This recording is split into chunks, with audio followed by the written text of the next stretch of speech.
Welcome everyone, good evening. Tonight we have a very special class for you because we have our dear friend Lindsay Teeter guiding us and teaching us the art and science of blending essential oils. So I'm super excited for Lindsay.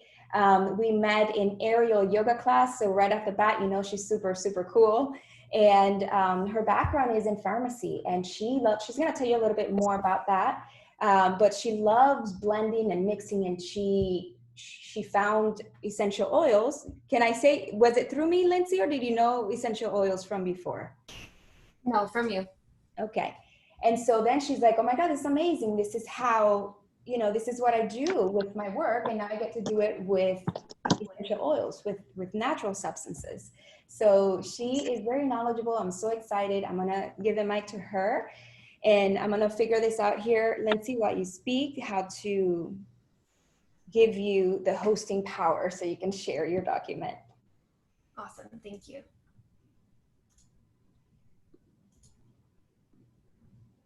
All right, you guys, and then those of you at home, while I do the transfer here, please write to us kind of like your level of knowledge about blending essential oils. One, it's like, hey, I'm just starting to use essential oils, or maybe I don't even know about essential oils. 3 might be like somewhat, you know, I'm using oils, sometimes I blend, maybe in a diffuser. And then 3, you're like, oh, I'm blending, I'm making my own rollers, I understand it a bit. So type a 1, a 2, or a 3 to see where you're at so that we know who we're speaking with. Yeah? Ali is a 4. You go, girl. Oh, I love that. Oh yeah, keep going up. All right, let's do this here. So Lindsay. Awesome. Lindsay, you can unmute yourself, my love, if you like. Okay. There you go. So I'm gonna make you the host. And then see if you can share from that.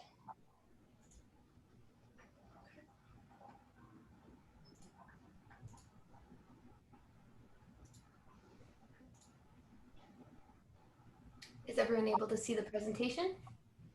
You guys, let's give Lindsay a thumbs up, okay, if we can see the presentation. Thumbs up, everybody, to the camera. Boom, boom. Hey, Allison. Excellent. And thank you again, everybody, for being here today. I'm very excited to share this presentation with you. I think it's one of my favorite ones that I've created so far on the art of blending. A little bit about my background. I am a pharmacy technician. I've been in the working in the pharmacy industry since about 2013. And prior to that, I was going to school aspiring to be a pharmacist. During my time in the pharmacy industry, I have worked in the retail setting, and I was blessed to be able to move into the private sector where we do mail order. And in the mail order, I got this awesome opportunity to work with compounds where we would take medications such as pills or creams, and we would combine them together to better treat different ailments that a patient was having, whether it be neuropathy, pain, you name it. And so when I learned about essential oils from Barbara, almost 2 years ago now, getting close to it, I learned about the blending, and it really piqued my interest, and I related it very much so to my pharmaceutical blending. And I went to doTERRA International Convention last year in Utah, and that is where I took a class from TJ Hanks, where she showed us the whole chemistry behind blending and how to really learn about the oils and blend them well. So that is what really rocket shipped me into wanting to educate everyone else, because it's not really spoken about how to properly do this and how to really accentuate an oil and create a blend that can treat a specific problem for you. So I'm excited to share this presentation with you today on essential oils.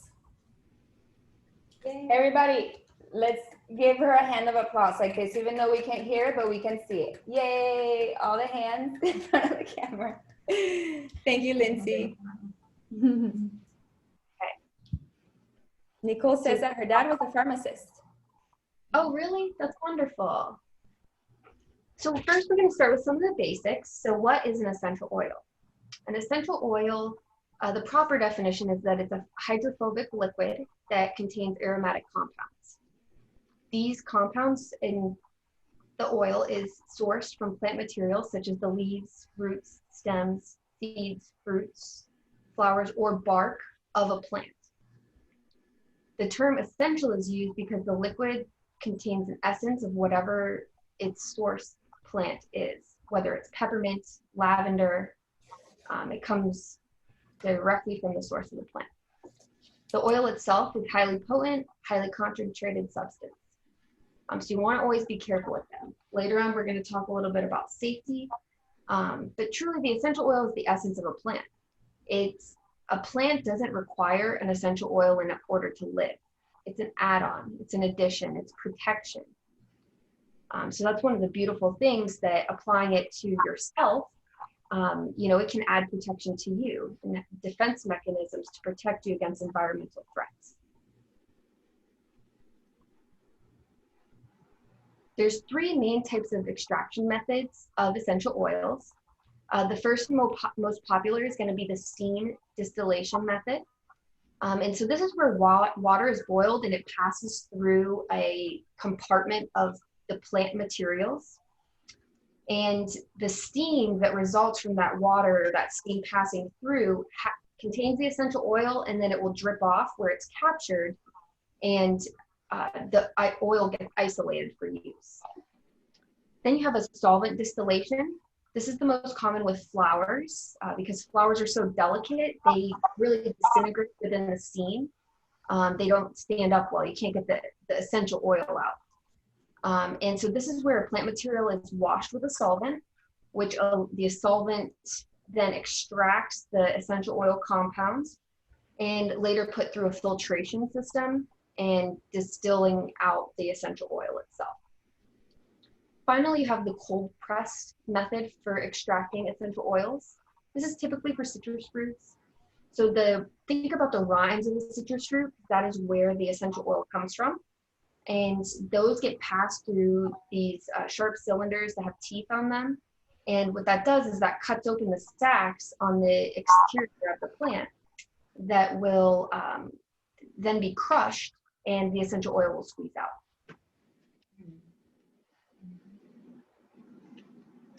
Talking about notes, this is the art of blending, so we really want to dig into note types and the note method for blending essential oils.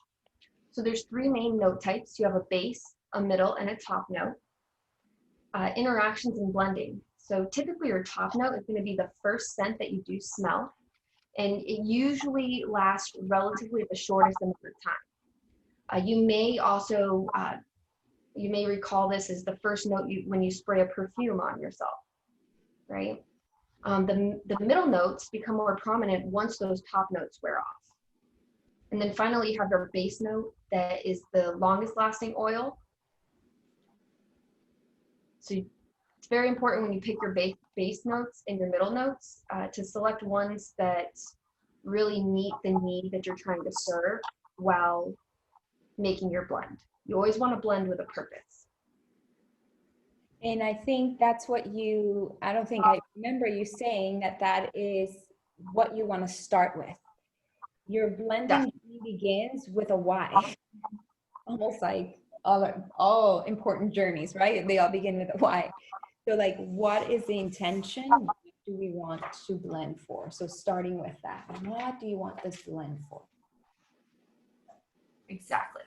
And that's rule number one, because and we're going to go deeper into helping you determine what your whys are and treating those whys.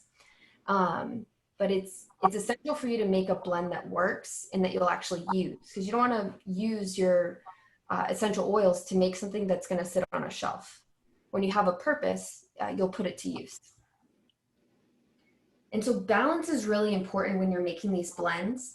And in order to create a very balanced blend, you want to typically use about 5 to 20% of a top note, 50 to 80% of a middle note, and 5 to 20% base note. And so you always want to start with picking your middle and base notes first and then top it off. in blending, even with a purpose, you will want to start small. Typically about 15 drops total in your blends to start. Reason being, high quality essential oils are not the most cost effective thing, but they're a great investment. And if a blend is not going to be fragrantly pleasing, you won't want to invest a bunch of your drops into it prior to kind of testing it out. So it's better to start a little small. And a pro tip is anytime that you're blending, always note every single step that you, or drops that you put into your blend. Because say you get an amazing blend, you want to be able to recreate that in the future. And if you don't take notes, there will be no recreating it. And I want to say something about that, Lindsay. I don't know what's happening with the video, this one. I think this one might be on the one from my computer, but yeah, there you are. Here. One of the things that you taught me was the diary. You said, I'm creating all this stuff, but I'm missing a diary. I'm missing a way to record it. And you created your own personal diary and your own way and sheet on how to do that. And I think you're going to share that with us today. So yeah, I think she already did. I did. If you go into the chat and you scroll all the way up, you'll see an essential oil blending diary there. Let me see if I can share that with you really quick. It's there. I see it. I got it. There, yeah, okay. And so in that diary, your first step there is choosing your desired outcome, right? And so that's your why. You're going to want to pick your application method, and then you go into selecting your base, middle, and tops. So that gives you a real clear explanation of picking one base, 2 to 3 middles, and a top note. Let me see if I can pull it up here for you guys. Here we go. And so this is the blending diary. So you want to pick these. I left plenty of space for you to take notes. Because sometimes, this format, once you get your final mix, you can add it into these fields, but feel free to write it in here, type it in here, whatever your preferred method of documenting is, but please write it down. Deanna says that she doesn't see the document. Make sure that you're sharing the screen where that document is, Lindsay. Oh, you don't see it? Okay, hold on. Let's see it. You see I it? do see it too. I see it too. Chat, like, it's gone. Can you, are you on your phone, Deanna? Maybe you can go side to side. See if something shows up. To the top of the chat. At the top of the chat. There's a PDF. And I can reattach it if that makes it easier. Hey, she can text it to you. Yeah, I'll send it to you, baby girl. Awesome. Thank you, Lindsay. My pleasure.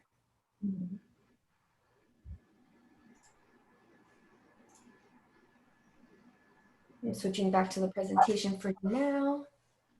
And then you can go back, you can spotlight your video, Lindsay. You know how to do that? Spotlight your video? No. I don't know how to do that. Oh, good.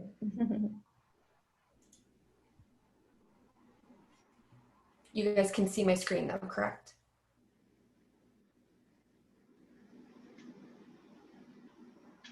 Yes, okay. Perfect. So that's touching on the resources that we have there. I did include one other resource, which is a note reference sheet. That's like an alphabetical list of essential oils with their note type.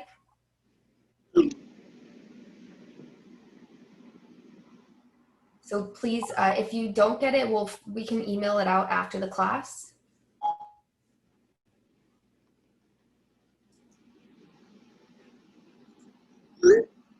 Now what we're going to talk about is plant morphology.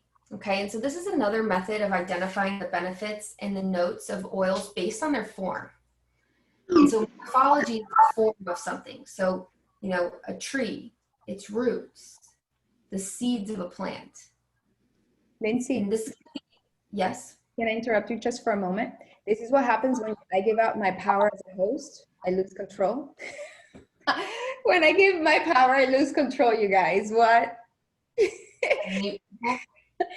Can you, oh, but I think we're done. Yeah, Jennifer was unmuted, so I was gonna ask you to mute her because I can't.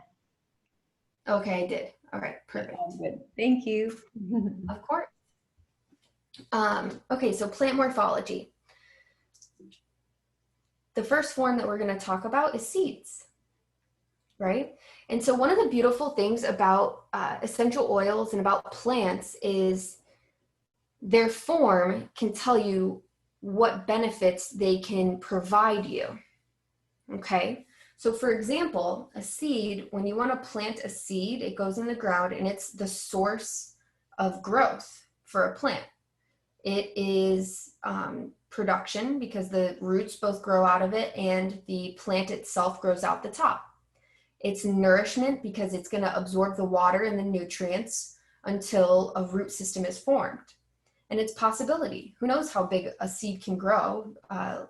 What's that that folk tale about the beans and Jack and the Giant Beanstalk?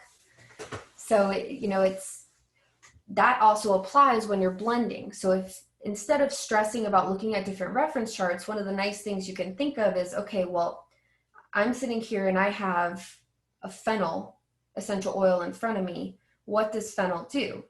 Well, fennel, if you know that it comes from a seed. And so this can add growth, production, nourishment, and possibility into the blend that I'm making. Typically, a seed is a middle to a base note, okay? I like to think of the position of a seed. Again, roots grow from the bottom of it, and a plant will grow out of the top. So you can think a seed is always either middle to base.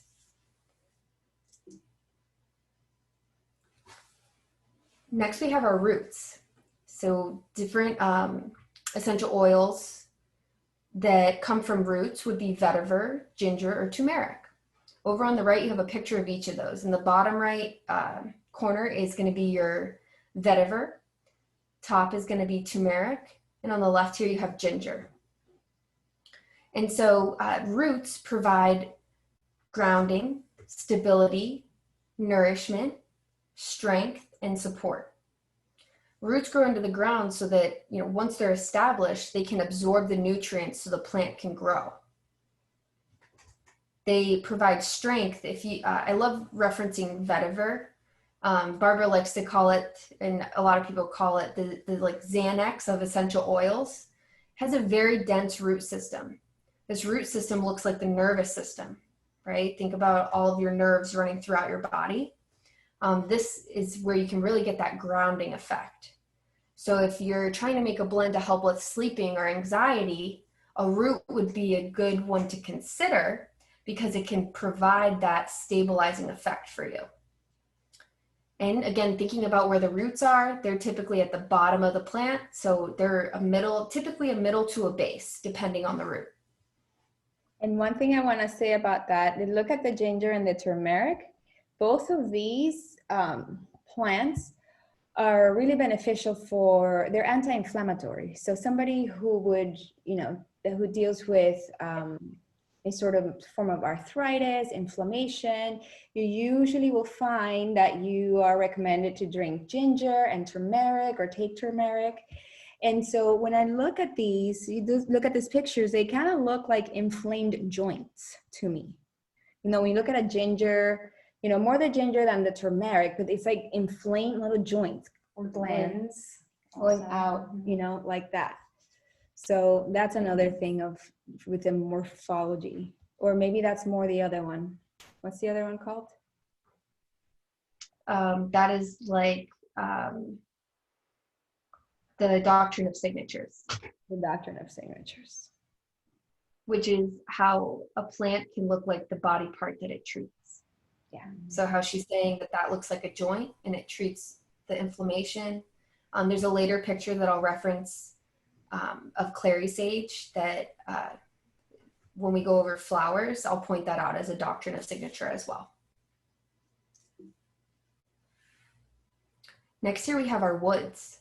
So essential oils that come directly from the wood portion of a plant can provide energy and balance. It can strengthen your core and provide support for you. Some examples of these essential oils would be birch, cedarwood, sandalwood, and arborvitae. On the right-hand side, you have a cedarwood tree is the very colorful, tall tree. The birch is the image to the right that kind of looks like eyeballs looking at you. And up top, you have Hawaiian sandalwood. Typically, the tree is a middle to a base note. The wood, I would say, because it's in the middle of the plant. You know, if you core a tree, you're going to see the rings in there all the way to the middle. So that's a good way to remember typical notes for a wood-based essential oil.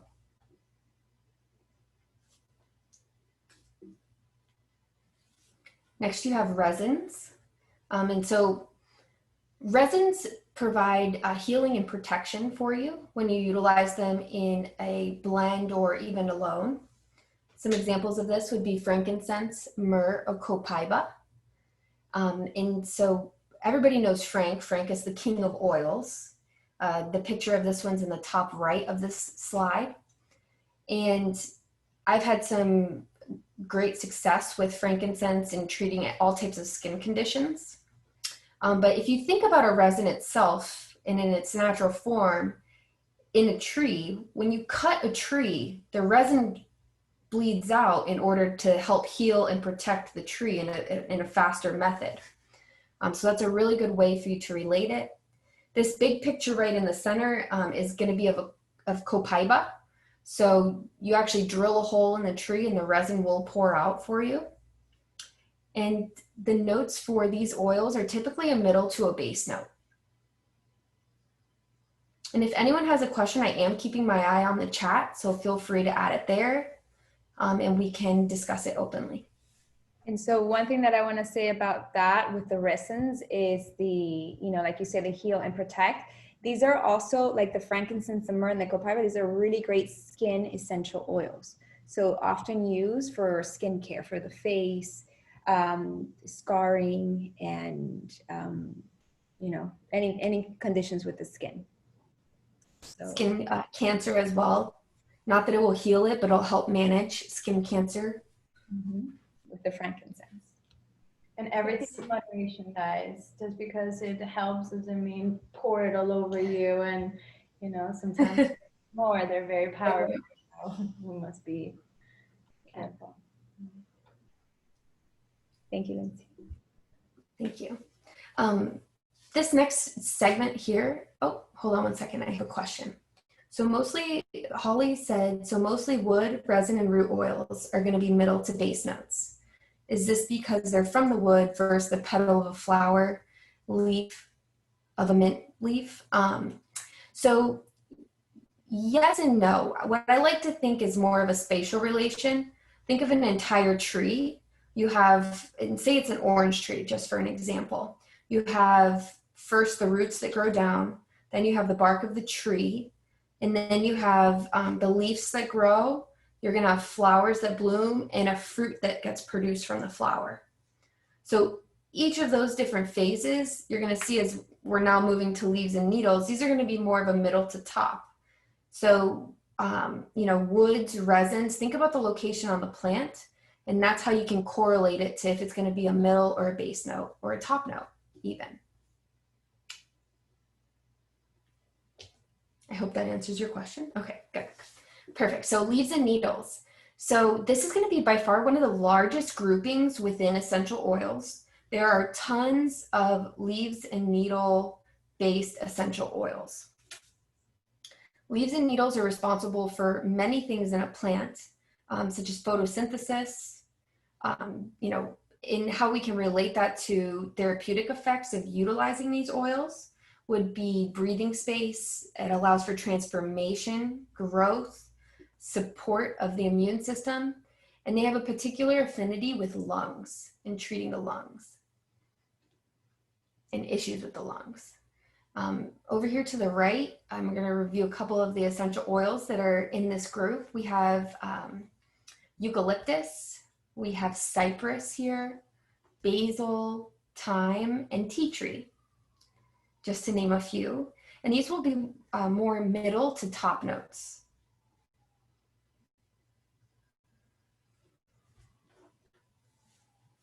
Tea tree oil is really good all around for all things skin as well. Peppermint is uplifting. You can think that when the sun shines onto a plant, it lifts it up. And that's something that peppermint can provide for you. Rosemary is detoxifying and cleansing. And I wanted to also give an example here, Lindsay, that it says here, support, affinity with the lungs. And so a lot of these oils are in the Breathe blend. So they are blends that doTERRA essential oil already offers, okay? And then there's like learning this so that then you can create your own. But if you think about the essential oils in the Breathe, and I don't know my memory, but for sure peppermint, eucalyptus, laurel leaf, I believe rosemary, I'm not sure, correct me if I'm wrong. And you know, other ones that would be listed here as well. They're all, the Breathe is for the lungs, it's a respiratory blend. So yeah, there's a rhyme and reason of why putting essential oils together and why they work. And this is why. Definitely.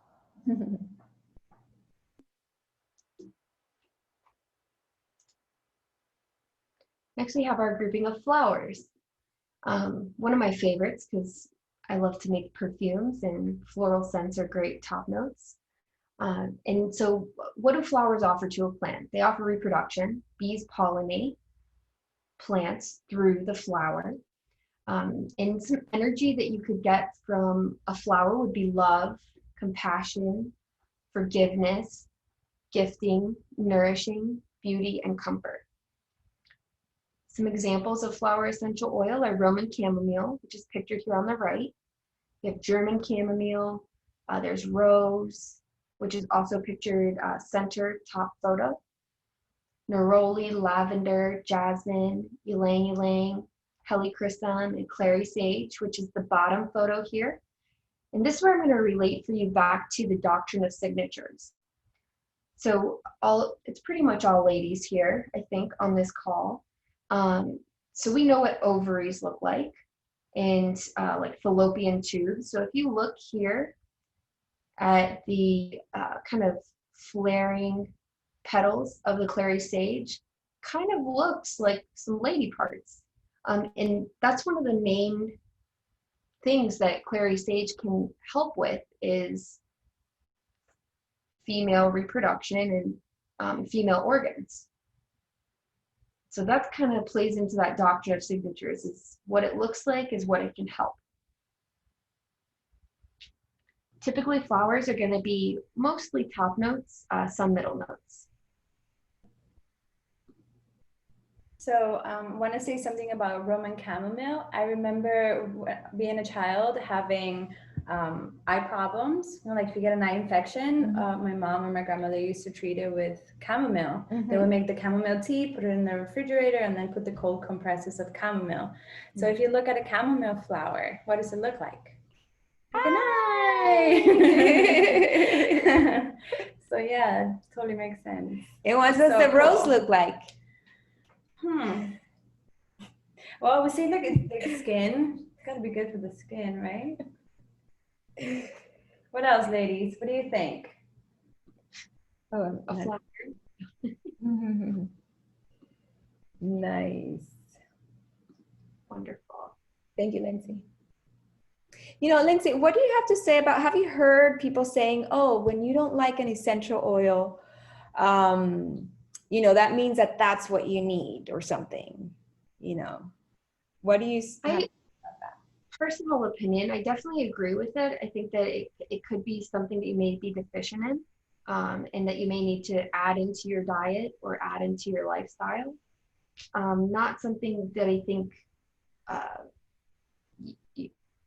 it depends on what you're looking to get from the oil. Are you looking for, in your life, are you looking for emotional support? Is it something that's like a nutritious thing where maybe you need to add that in for balancing toxins in your body? There's a few different perspectives that you could look at for how to apply it to yourself. But, you know, just be open-minded, and yeah, you may not like something the first time, but don't be afraid to smell it again and try. Yeah. And I love that. And I think you mentioned it. And, you know, it's not necessarily that you need it, but if you start to look at the qualities of it, and if something starts to resonate, like, you know what, I'm lacking in that in my life. And, you know, maybe inviting that scent and that oil can help me support that and exploring with that. And another thing, also having gratitude and really understanding the plant, looking at the color of the plant, and really seeing it with a different perspective of like having gratitude for this wonderful, beautiful thing that nature provided for us. I think that that really helps to shift the perspective to whether you like something or not. I've had that experience with Barbie, a couple of things like grapefruit. You used to not like grapefruit, and then ylang-ylang. And I had made this little experiment with her. Yeah, I remember the one, I think we were at the pool and she gave me grapefruit. Like she cut it up and I'm like, oh no, I don't like grapefruit. And then she's like, come on, just try it. Look, you're gonna bite it and you're gonna just take your time savoring and really tasting the grapefruit and just being grateful. She just took me on this meditative journey and I was like, I like grapefruit. Yeah, like look at the colors, look at all the little pockets, and you know, it's just so beautiful, and you really change her perspective, and now she likes it. So. Speaking of grapefruit. Yes, speaking of grapefruit, we have our final grouping here, which is zest and fruit. Zest and fruit provide cleansing properties. They're refreshing, protecting, detoxifying, and uplifting. Some of these essential oils that come from a fruit or a zest is going to be wild orange, grapefruit, lime, black pepper, or bergamot. We have, it is a bergamot, right, Barbie, in the top center top photo, it's a bergamot. On the right, we have our black pepper. Yes, that. And then we have grapefruit and lemon featured here as well. And typically these oils, almost always, 99% of the time, are going to be a top note. And so these are great finishers for your perfumes or for your blends, period. But there is one catch with citrus and specific oils, is that they have a chemical in the skin called a coumarin, which causes photosensitivity when you're in the sun. So you want to be cautious if you're planning to go out for a day on the boat and you want to, you know, wear your essential oil perfume blend. You're going to want to make sure if it has citrus oils, maybe use a different blend because you could potentially get burned. And I do notice there's a couple of questions here. So Nicole is asking, do you find any alignment with the oils, colors with our chakras? Oh, absolutely. I absolutely do. One thing that brings to me is I've worked with Barbie, and she teaches you to eat all of the colors of the rainbow, because each of them do provide different properties and different therapeutic benefits for you based on the chakras. So if you're feeling blue, right, like you're not speaking your truth, eat some blueberries, right? Helps with your throat chakra. I feel the same way about oils, and I definitely think we can see that with oils. If you are looking for, I'm trying to think of a good example for you. About that, Nicole, think of the element of each chakra. So we've got the first chakra, we've got earth. Then second, we've got water. Then we've got fire and air. And so think of the qualities, those qualities in the essential oil. So the earthy, grounding roots, resins, the seeds would be first chakra. And then more of the liquidy ones, think of, more of the citrus ones. think of your fiery ones, think of your like peppers and, you know, spicy, fiery kind of oils, the hot oils. And then think of your more airy ones. I think airy, I think flowers, the herbs, you know, the needles. So I would see it that way. Nice. Wonderful, thank you. Let's see. So Jessica wrote here, she says, at my local farmer's market, there's a vendor who blends essential oils and makes a blend called Beach. And it smells like the beach, sin and suntan lotion from when I was a kid. Any ideas of what might be in that? I do know that there is jasmine in it. Okay, somebody signed up under my name. I actually did not write that. Who wrote that? It's probably Oh, it's Allison. You gave Allison your link, and that's what I think. When you share your personal link, then people log in with your. Nice. When we send you an email, or Zoom sends you an email, you get like your own personal link with your name that you signed up with, and so if you share that with someone, they're going to log in with your name. So that was Allison. Jessica's like, I did not see. I did not write that. That's so weird. okay. Let's see. Oh, Jessica again. I signed up from WhatsApp. No, I'm just kidding. It's Allison. Let's see. I don't know. I'd have to think about that. The beach. I'd want to make sure. Do you know if she's using all natural oils? Oh, I didn't know. I didn't read the whole thing. It's like something called Beach, and it smells just like the beach. Oh, interesting. Well, that's the thing about blending, right? You create a delicious blend, and then you want to remember what it is. You can recreate it. Who knows what she put in that? You'd have to ask her. A secret blend. Maybe you can ask her. I don't know. The smell of the beach, is that and skin tan lotion is definitely not natural. Yeah. But I get what you mean. I would ask her, you know, I would ask her what's in it. Because, you know, when you hear the smells that are like, that's not the name of a plant.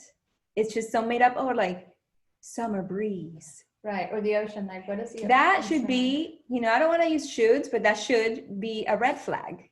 There is no natural summer, like there is natural summer breeze, but not they can distill it or steam it. You know, it could be like coconut extract and lime. Coconut and lime kind of smells very beachy. Mm-hmm. Yeah. Yes. Vanilla. Ask her and then let us know. Yes, please. Allison. And I have one other question here from Holly, and she was asking, does that include other pepper oils or hot oils too? And so hot oils are different than with the coumarins and being careful in the sun. So hot oils are if you put them neat and say you consume them, maybe you put a drop in your mouth or on your skin, that without a carrier oil, they could actually make a burning sensation on your skin, and they could actually burn you. But different than a citrus oil and being in the sun. Different chemical properties there. You know what? I think I had an experience of, because I got this brown, okay, it could be it could be whatever it could be, right? I don't want to make up things, but I got this brown thing here, and then I also got it here. Obviously, I got worried, and I just started putting frankincense. It went away, but it could have also been that maybe I had some citrus oil in my finger, my hand, or something, and then I maybe touched my skin. I went out in the sun, and then that's kind of like I got burned in that way, and so it just, you know, part of my skin turned brown. So, or it was something else. I put frankincense and it went away. But I have a feeling it was the photosensitivity of having a citrus oil on my skin. Did you get a deep tissue massage maybe? You got a little bruised? No. It's actually something that lasted a few weeks. I was really worried. I was like, frankincense. Easy, girl. But it's gone. So I think that could be, you know, you just have a skin discoloration, or, you know, for some people it might turn brown, for some people it might turn black, for some people it might turn red. with the photosensitivity. Yes. And Holly followed up her question with how about the note? And so you'll want to think of if the pepper, right, like black pepper, that's this picture here on the right. But other hot oils, you want to think of what part of the plant do they come from, so that you can figure out what they would most likely be, middle or base. So, you know, are they coming from the leaves of the plant? Are they coming from the roots? Are they coming from the wood? Yes, exactly. Cynthia asked about her vetiver and said that it's the consistency of maple syrup. And is that normal? Absolutely, it is. It's very, very thick oil. It comes from very, very dense, thin, tiny roots and root systems. So it just, the product of it is very, very thick. Takes a while to get out of the bottle. And Cynthia, for that one, what I did is I bought a dropper that fits the 15 milliliter bottle. And then I switched the top that it comes with, I switched it for the dropper. And so you just go and gently drop, and it's gonna be the best thing ever. I just changed your life. Now you don't have to wait 5 minutes to put it in your diffuser. Next topic of discussion here is carrier oils, things that you can add into your blend, whether you're going to make a roller bottle or any type of topical arrangement. These are some great options for you to use. Fractionated coconut oil, there's grapeseed oil, sweet almond oil, olive oil, jojoba oil, or rosehip oil. And so I really want to mention, you know, talking about your desired outcome. And that can really back into which carrier oil you would select. Some may say that jojoba oil is better if you're trying to use your blend on your face, or rosehip oil as well, versus a fractionated coconut oil, which may cause more of a skin reaction, maybe some acne or greasiness. Or if you want to cook, I know Deanna is a wonderful chef, and she may want to mix her oils into some olive oil so that she can cook with it. There are a lot of other carriers as well. Being that essential oils are hydrophobic, they do not mix well with water. It's like oil and vinegar. It's always going to float to the top. So you're going to want some sort of a medium that breaks down and emulsifies the oil so that you have a consistent mixture rather than having to shake your blend every time. Some other popular ones I like to use, like if you want to draw a bath with your oils, throw some Epsom salts into the bath prior to jumping in. It'll break down the oils and help them to spread evenly throughout your bath. Alcohol, you'll want to use a high grain or percentage, like 90% if you can get, and that will help to emulsify the oil and mix it thoroughly. Others that I can think of, milk. You can use milk for essential oils. That's helpful when you're trying to give them to kids. And there's a whole bunch all over. Deanna said she's gonna mess around with adding in rosemary and basil into her oil. Just remember, a little goes a long way. They're very, very potent. Now we're going to talk about dilution and recommended dilution ratios. So for every 1 drop of essential oil, we recommend at least 5 drops or more of carrier oil. And so here in this picture, you have the roller bottle here in the center. This is a 10 ml roller, it looks like, and it looks like they're adding some peppermint in here. So for every 1 drop, add 5. The blends that I recommend for you are going up to 15 drops. Okay, so if you were using a roller bottle of this size, I would say put the 15 drops in and then top the rest off with olive oil until about right here, so that you have enough space to put the cap on without squirting your blend out. And another little pro tip is blend all of your oils before adding the carrier when you're adding them to your final product, so that you can really get a good sense of the smell. before you add the carrier, because the carrier dilutes it a little bit. You may not get as good of a profile of the fragrance if you add it in before you start checking your blend. And Diana asked a great question here. So why do we have to dilute? What is the risk of not diluting? Because she personally doesn't like diluting them. So I'll give you a real life example. So my boyfriend had a skin cancer spot, and I recommended frankincense for him. And I gave him mistakenly the bottle undiluted. Well, he saw some almost immediate results of the spot being managed well and shrinking. And so he decided to start putting it on 5 or 6 times a day, undiluted. I looked at him that evening when we got home, and I'm like, your face is red. And it looks like he had drip marks down the side of his face, and the oil was burning him. So he had red marks going all the way down from his temple all the way down to his neck of marks from the frankincense, and the spot actually ended up getting inflamed, and he ended up having to go to the doctor so that they could provide him like an anti-inflammatory cream so that it would go down, because it got so irritated from having that direct contact with the oil. So, you know, these are very potent and strong oils. Your skin is very sensitive, whether you're typically sensitive or not.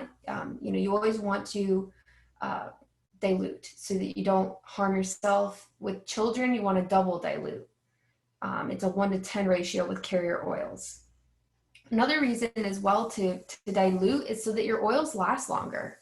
You know, if you add it to a carrier oil, they say if you add the oil with a carrier oil on top, the fragrance will last longer if you're wearing it. It also penetrates your skin better, and you don't need to use as much either. You don't need to reapply.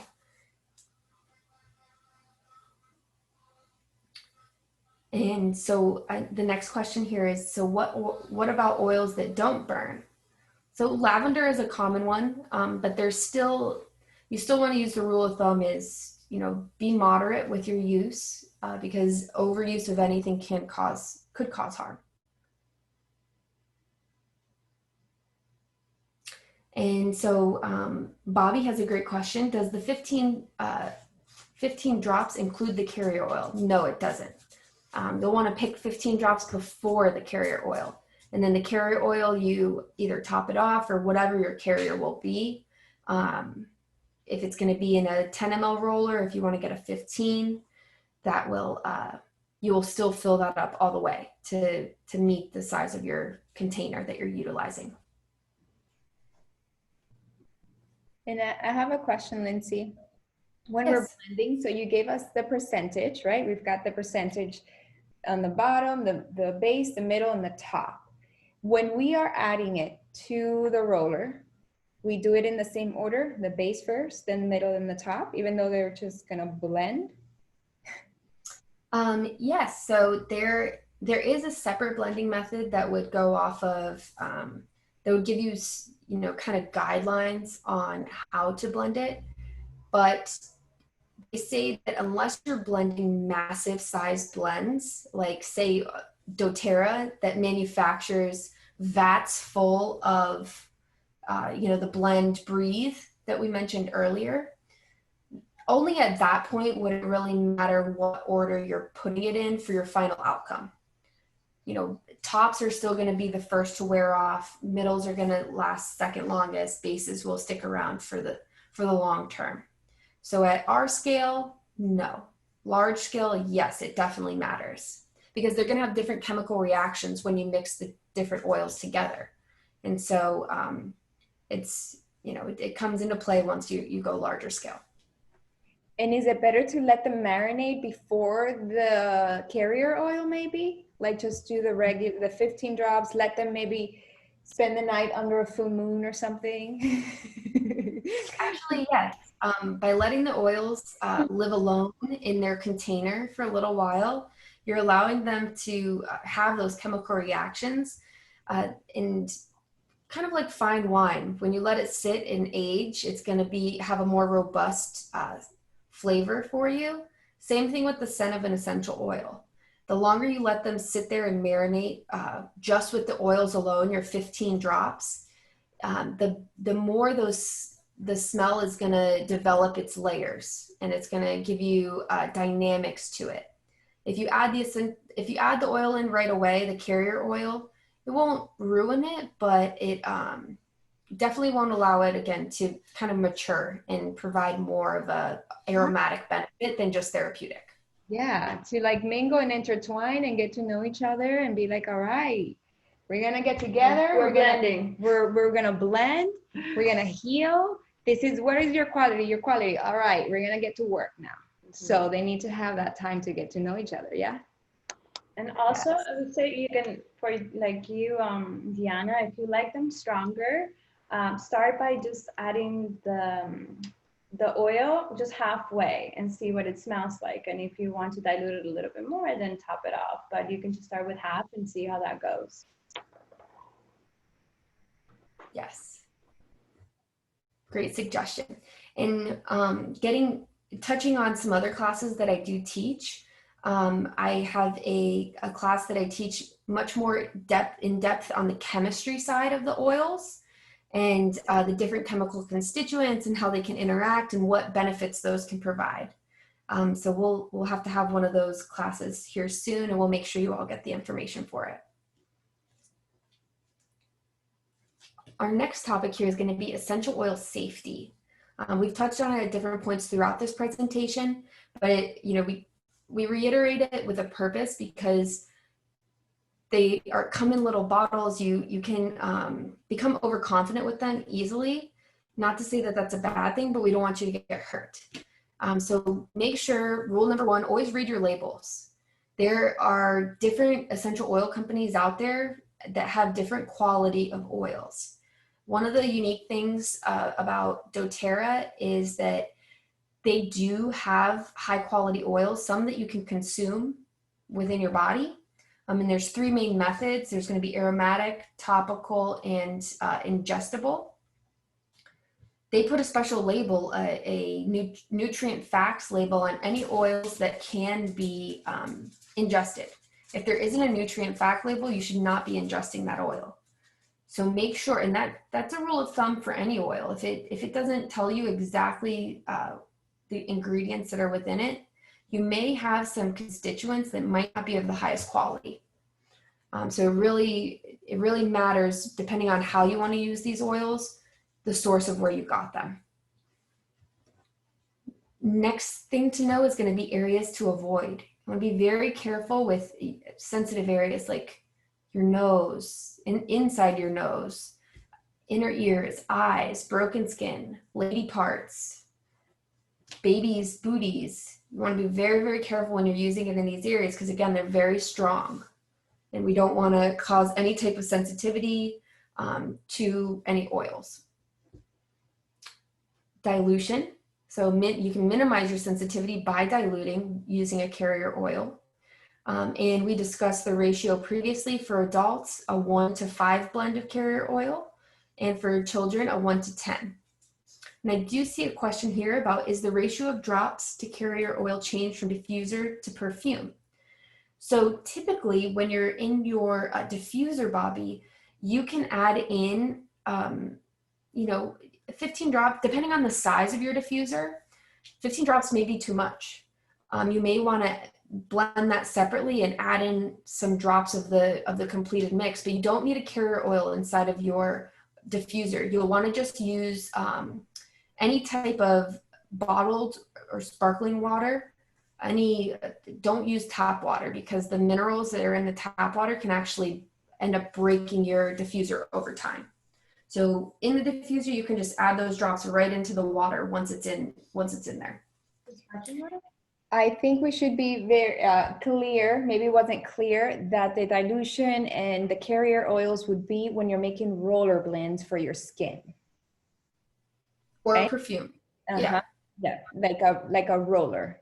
So when it comes to a diffuser, you put water in the diffuser, and you're really not going to be using 15 drops in a diffuser, and the diffuser is going to be more like I do like 5 to 6. What do you do? Depending the size of the diffuser as well. Depending on the size of the diffuser, the oil that you're diffusing, some oils are not as strong. I have clients that like to put about 15. They'll put 3 different oils and they'll put 5 drops of each, but they have a bigger diffuser and he may not have like the sense of smell that's strong. So it just depends on you. But like I was saying, 6 to. For the same idea of the base, the middle, and the top. Again, coming back to like, what's the intention? Do you want just the room to smell good? Do you have a headache? Do you need some kind of focus because you're about to sit down on the computer for 8 hours? And so once you understand your why, what do I want this for? All right, so what's going to be my base for that? And so that's the list that Lindsay's going to be sharing with you, with the list of all the base and what they do, the link of like what's the quality that they have for you. So keeping that in mind, if you're doing 5 to 6 drops, maybe you're doing 2, 3, 1 or 2, the base, middle, top ratio.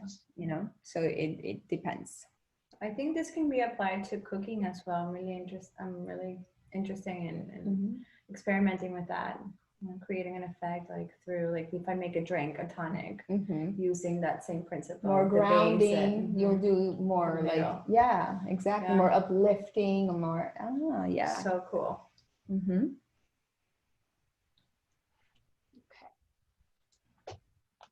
Perfect. And so pregnancy, you will want to be careful if you are pregnant and using certain oils like clary sage. It could potentially induce early labor.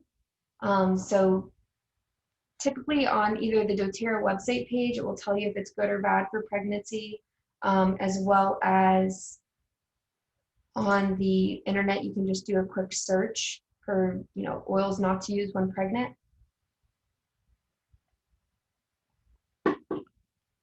You have strong oils to look out for. Essential oils with a strong chemistry should always be diluted before topical application. Strong oils, or other words, hot oils, those are going to be things like cassia, cinnamon bark, clove, oregano, or thyme. We touched a little bit on sun sensitivity as well. So there are some essential oils that pose a risk for sun sensitivity. These are going to be your citrus oils. If you do apply a citrus oil topically, you are going to want to wait at least 12 hours after using these oils on your skin before you get into the sun. And I did miss a quick question here from Cynthia. In the diffuser, is alkaline water okay? Not Canyon, just a filtered type. Yes, it is. That's okay, as long as it's filtered water. Safe storage of essential oils is essential. Funny, right? Essential. I will never forget one of my one of my 5th orders from doTERRA.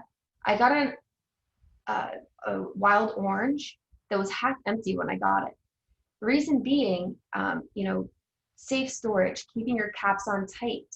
The cap must have been a little bit loose, and citrus oils are well known for evaporating into the air. So, keeping them in amber bottles, keeping the lids on tight, not exposing them to excessive heat is going to protect your oils for the long term. I've even been told by one of my teachers that blue oils, something like a yarrow palm or a balance, they keep in the fridge even because they're very volatile and they can go bad very easily. They're very temperamental when it comes to their environment. Super important. Don't leave your oils in the car. Sometimes we forget. I leave them in the car and that they will evaporate faster and it can damage the oil. So don't leave your oils in the car. Definitely. And finally is supervising young children because they are so strong. You always want to supervise a child when they're applying the oil, and always dilute before applying. doTERRA does offer a really nice line of essential oils that are great for kids. They come pre-diluted in roller bottles, and they have great names so that the children can easily identify what they're used for. Example one's thinker. That's for using to help them focus and be motivated. And so that's very important. Another thing for young children, you typically don't apply it to the skin areas other than the bottoms of the feet. That will be where you want to apply any of the blends that you would make for them, diluted blends as well.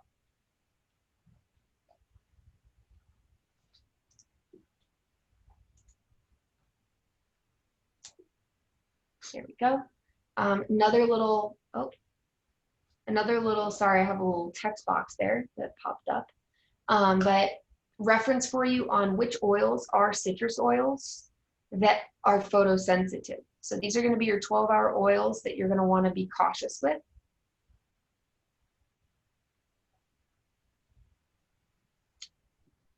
And I like that because it says the top is the blends. So the blends that have, that's another thing to think about. It's not just the citrus oils, but some of the blends that are already created by doTERRA have citrus oils in them. One of the big ones right now is the doTERRA On Guard blend. That's the cleaning and protective blend. That one's big. I know I use that constantly throughout the day as hand sanitizer. And so that, you know, it has citrus, so that's something to be aware of. Now, we all love our animals, and so there are safety protocols when it comes to cats and dogs and interacting with essential oils. They don't have all of the same sensory receptors as humans do, so some things just don't sit well with them and can make them sick. So oils, I have oils here listed. If you have animals, highly recommend photographing this page or taking a screenshot that can either be poisonous to cats or dogs. And so you'll want to be mindful if you have animals at home and you're diffusing. It doesn't mean you can't necessarily diffuse them, but don't lock your pet in a room where you're diffusing 15 drops of tea tree. You're not going to want to do that. You want to make sure they have a way to get out and a room to access that doesn't have the oil in it or being diffused in it. You'll want to avoid topically ever applying this to an animal, any of these, or giving it to them in any type of food.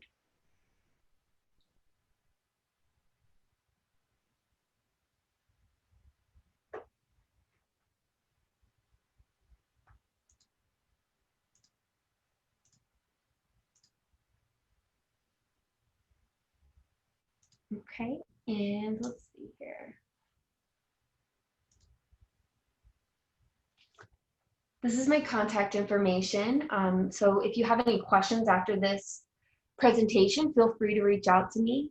If you connect with me as well, either on Instagram or shooting me an email, I can add you into my email list.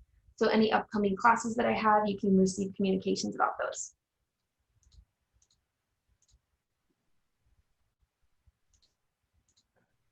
Thank you, Lindsay. Thank you, everybody. Lindsay is, you know, she's so knowledgeable already. She went deep into studying this, and she's also beginning her essential oil journey. She's been using them for about a year now, and is now, you know, getting into offering more classes, and she's got her Instagram account. So let's give her some love and follow her. And yeah, please stay connected to her, because maybe, you know, you want to teach this stuff to some of your friends, some of you who are wellness advocates here, and maybe you can team up with her to do a class with her. So definitely stay connected. Lindsay, I appreciate you so much for spending your evening with us and teaching us. I always learn something new with you every time you teach these classes. So thank you, thank you, thank you, thank you so much. Thank you, everyone, for showing up, for coming in with an open mind and an open heart to learn. It's always a pleasure to have you here in our calls, in our classes. Did Lindsay freeze? Lindsay, are you there? Oh. I think she is. She's moving. She's there? Moving. Oh, wait, you're muted, my love. I don't know what happened to mine. Sorry, I'm back. My Zoom quit unexpectedly. Oh, I'm so glad you're back. Did you give me the power back? Yes, you have the power. I got the power. Awesome, you guys. What did you think about this? Let us know in the chat. In the chat. Not the chat. In the chat. What did you think about that? Did you learn something new? Tell us, tell us, tell us. Or unmute yourself too. You want to stop recording now, or? It's good. Hi.